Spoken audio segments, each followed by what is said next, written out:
ഞാൻ വെങ്കടേശ്വരൻ. ഞാൻ വർക്ക് ചെയ്തിരുന്നത് തിരുവനന്തപുരത്താണ്. Gulati institute of finance and taxation എന്ന് പറയുന്ന റിസർച്ച് ഇൻസ്റ്റിറ്റ്യൂട്ടിലെ ഫാക്കൽറ്റി ആയിരുന്നു. ഞാൻ 2019 റിട്ടയർ ചെയ്തു. പിന്നെ ചാലക്കുടിയാണ് താമസം. ഇത് അന്നനാട്ടിലെ ഈ വീട് കഴിഞ്ഞ വർഷമാണ് പണിതത്. അപ്പോൾ ഇത് റിട്ടയർഡ് ലൈഫ് സ്പെൻഡ് ചെയ്യാൻ വേണ്ടിയിട്ടാണ് നമ്മൾ ഈ വീട് ബേസിക്കലി ഡിസൈൻ ചെയ്തിട്ടുള്ളത്. നമ്മൾ ഒരു അക്കാഡമിക്സ് എന്നുള്ള രീതിയിലും പുസ്തകങ്ങളിലും മറ്റും താല്പര്യം, ഒരു വലിയ പുസ്തക ശേഖരമുള്ളതുകൊണ്ടും അതൊക്കെ ഹൗസ് ചെയ്യാനും ഒരു ക്വയറ്റായിട്ടുള്ള സ്ഥലത്ത് ലൈബ്രറി സെറ്റിങ്ങിൽ ജീവിക്കാനുള്ളൊരു ഉദ്ദേശമാണ് നമുക്കുണ്ടായിരുന്നത് റിട്ടയർ ലൈഫ്. അപ്പോൾ യഥാർത്ഥത്തിൽ എൻ്റെ ഒന്ന് രണ്ട് ഫ്രണ്ട്സ്, അനിൽ എന്ന് പറയുന്ന ഒരു ഇൻറ്റീരിയർ ഡിസൈനറാണ് ഇതിൻ്റെ ഒരു ഡിസൈൻ കൺസെപ്റ്റൊക്കെ നമ്മളായിട്ട് ആദ്യം ഡിസ്കസ് ചെയ്തത്. അനിൽ വഴിയാണ് ഈ പ്രൈം ഡെക്കറായിട്ട് നമ്മൾ പരിചയപ്പെടുന്നത്, പിങ്കിയായിട്ട് പരിചയപ്പെടുന്നത്.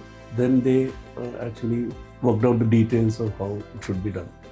അപ്പോൾ മൊത്തം ഒരു ലൈബ്രറി സെറ്റിംഗാണ് ഉദ്ദേശിക്കുന്നത്. കൂടുതൽ പുസ്തകങ്ങൾ ഹൗസ് ചെയ്യാനും അത് നമുക്ക് കുറച്ച് ലെഷർലി ആയിട്ടിരുന്ന് വായിക്കാനും അത്തരം സ്പേസസ് ഉണ്ടായിരിക്കുകയും പുസ്തകങ്ങൾ പ്രോപ്പറായിട്ട് ഡിസ്പ്ലേ ചെയ്യാനും സ്റ്റോർ ചെയ്യാനും നമുക്കിരുന്ന് വായിക്കാനുള്ള ഒരു സെറ്റിംഗ്.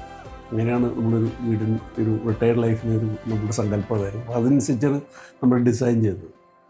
അപ്പോൾ പ്രൈം ഡെക്കറിൻ്റെ ഒരു കൺസൾട്ടൻസിയിൽ we had a lot of discussions. അപ്പോൾ അത് പൊതുവേ it has come out well. നമുക്കൊരു വളരെ കംഫർട്ടബിളായിട്ടാണ് ഫീൽ ചെയ്യുന്നത്. Happy with that actually.